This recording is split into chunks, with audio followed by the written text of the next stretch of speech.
Al Horford with his return, Rob Williams after getting his bag, and he is this team's starting center. He damn well better be. Can they coexist on the floor at the same time? Yeah, I think that anybody who was watching the double big Celtics early in the year and they were thinking, this is what I love about NBA basketball, congratulations. You're going to see more of it, I'm sure, because what's funny is that Horford and Williams are kind of like what Tice and Thompson could be at their best. It's probably a lot of similar offensive concepts and how they use them in different spots of the floor, how they can do like double screens or stagger screens where one guy sets a screen and then he kind of pops out towards the elbow to be a shooter. Second guy sets a screen, then he rolls to the rim. Celtics have a play called 11 where they run that action a lot at the top of the arc. The thing is, neither of those guys are that good at that stuff. Like Thompson is not that good of a roller. Tice is not that good of a shooter. He hits wide open shots mostly, but that's kind of it. He doesn't really put the ball on the floor that much unless he's rolling to the rim. Horford, at least at his best, is amazing at that stuff. Like he can be a real knockdown shooter who can attack when guys close out at him and be a really good playmaker. And Rob Williams, it looks like, is turning into a really good guy rolling to the rim where you can lob it up to him, you can feed it to him, and he can take one dribble and try to dunk it on a guy. Like he can do a lot of really good stuff, although he has a lot more room to grow. But so I think they're probably gonna use those guys in similar ways to what they were doing with Tyson Thompson. It's just gonna be a lot better. Yeah, I'm way into that, and you can stretch it out even further too. I mean, Al Horford has, and look, I love Daniel Tice, and Tice, for stretches will have a great 3 point shooting, week, maybe 2 weeks. Um, but there are times where he shoots 21% and you want to, gouge your eyes out. But Horford's a much bigger threat as just a pick and pop shooter. And he's look, he's a little bit older, but still that shot is still pretty good. And then Rob, as a roll man, like just throw it up anywhere near the basket. He'll find a way to come down with it. So the spacing I think could be a little bit better because you have to respect Al's shot a little bit more than Tice's. I mean, Tice got so many open looks.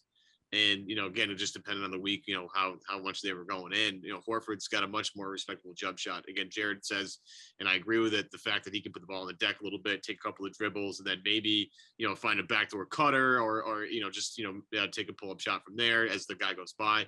That's fantastic. I love the playmaking from both of them too.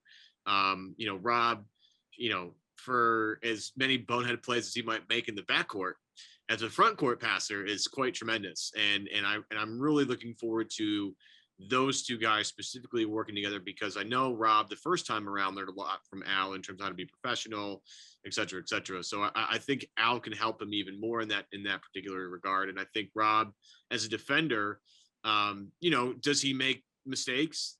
Oh yeah. I mean, you'll go through the tape and you'll see some, three good plays and maybe, seven bad plays 2 years ago. Maybe that's been cut down to maybe 5 and 5. But Rob, can definitely be a guy that can make up for some defensive liabilities in certain spots. And, Al isn't the most fleet of foot guy anymore, but having a really spry 6'8", 6'9", Rob Williams near him, that's going to help a little bit. So I actually think, along with Jared, the double big lineup will succeed more this year than it did last year. Again, the depth is the real question there at the big man spot. I mean, Cantor, Hernan Gomez, I guess, and Grant. I mean, that just doesn't really do a lot for me, Jared. But this team may be saying, look, we're going to play small most of the time anyway. That's where our strength is. Why do we need to go, big crazy when we have the wings to compete? We have the guards to compete. We'll have serviceable guys, but we won't rely on them as much. Am I a little crazy here?